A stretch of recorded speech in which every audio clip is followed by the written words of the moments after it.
नमस्कार, मैं तुषार और आप देख रहे हैं खबर 100। आइए रुख करते हैं आज की खबरों की ओर, पर उससे पहले एक नजर आज की हेडलाइंस पर।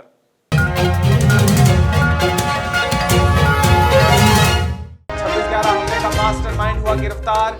जकीर उर रहमान लखवेली टेरर फंडिंग के आरोप में गिरफ्तार। अगले महीने से दिल्ली एयरपोर्ट से उड़ान भरना होगा महंगा, यात्रियों को देना होगा नया खर्च। अखिलेश यादव का बड़ा ऐलान, कहा मैं नहीं लगवाऊंगा कोरोना का टीका। पीएम योगी का बड़ा बयान, कहा मकर संक्रांति तक यूपी की जनता के लिए आ जाएगी वैक्सीन।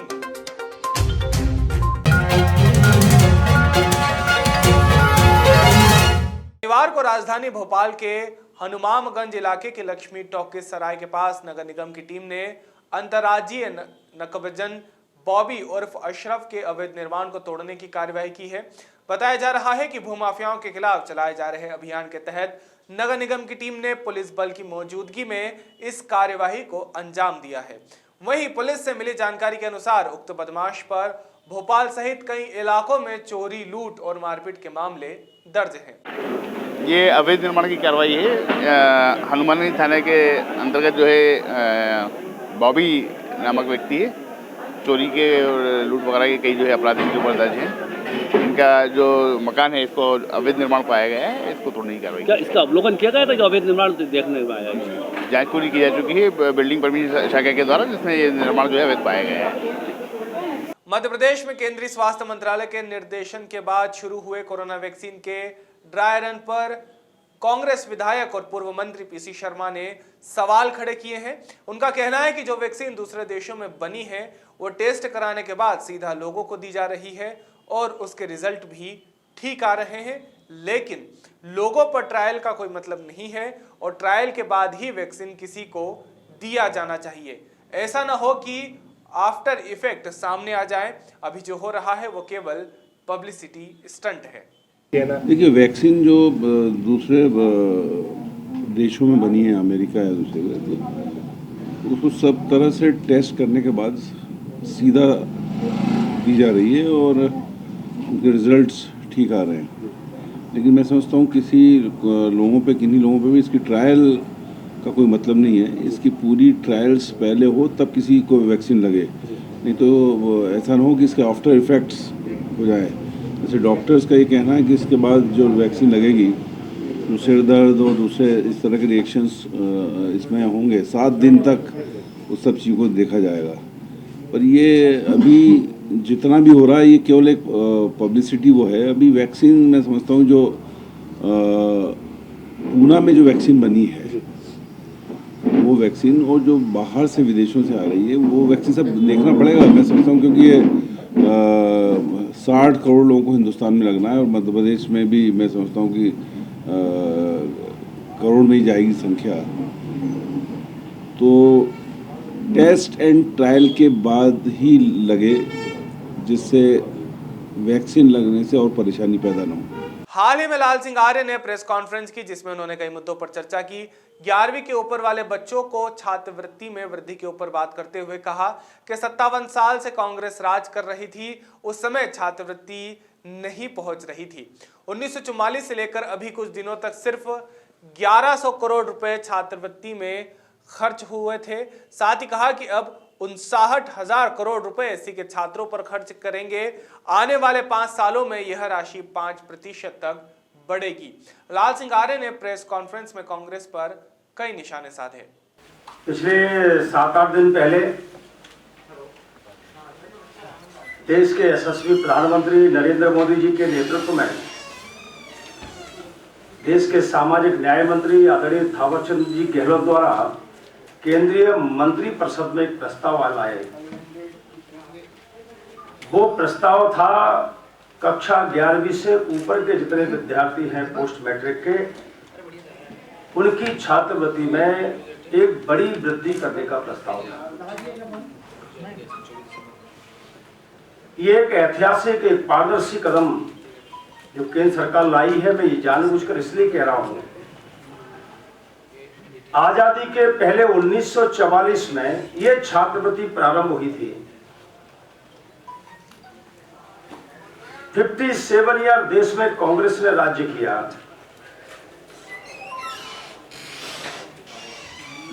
पोस्ट मैट्रिक के बच्चे स्कूल क्यों छोड़ रहे थे, बैक ड्रॉप क्यों हो रहा था, समय पर छात्रवृत्तियां उनके पास क्यों नहीं पहुंच रही थी, वो असुविधाएं क्या थी, इस पर कोई चिंतन नहीं हुआ, कोई मनन नहीं हुआ। लेकिन नरेंद्र मोदी जी की सरकार ने इस पर अध्ययन किया और तय किया कि देश के हमारे एससी के जो बेटे बेटी हैं वो 100% विद्यालय में आए, जो छोड़ गए हैं उनको भी लाने का अभियान चले। और इसलिए आप देखिए कि 1944 से लेकर और अभी कुछ दिनों तक केवल 1100 करोड़ रुपए खर्च होते थे, केवल 1100 करोड़। लेकिन नरेंद्र मोदी जी की सरकार ने अब निर्णय कर लिया कि आने वाले 5 वर्षों में 59,000 करोड़ पोस्ट मैट्रिक के जो बच्चे हैं उन पर खर्च करने का काम केंद्र की सरकार करेगी।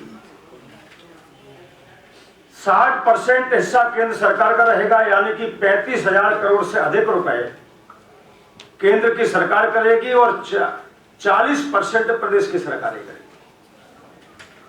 लेकिन आने वाले 5 वर्षों में केंद्र सरकार की राशि में 5% की वृद्धि हर वर्ष होती जाएगी, यानी कि 60% से बढ़ के वो राशि लगभग 75% तक पहुंच जाएगी, 85% तक, और प्रदेश का अंश घटता जाएगा।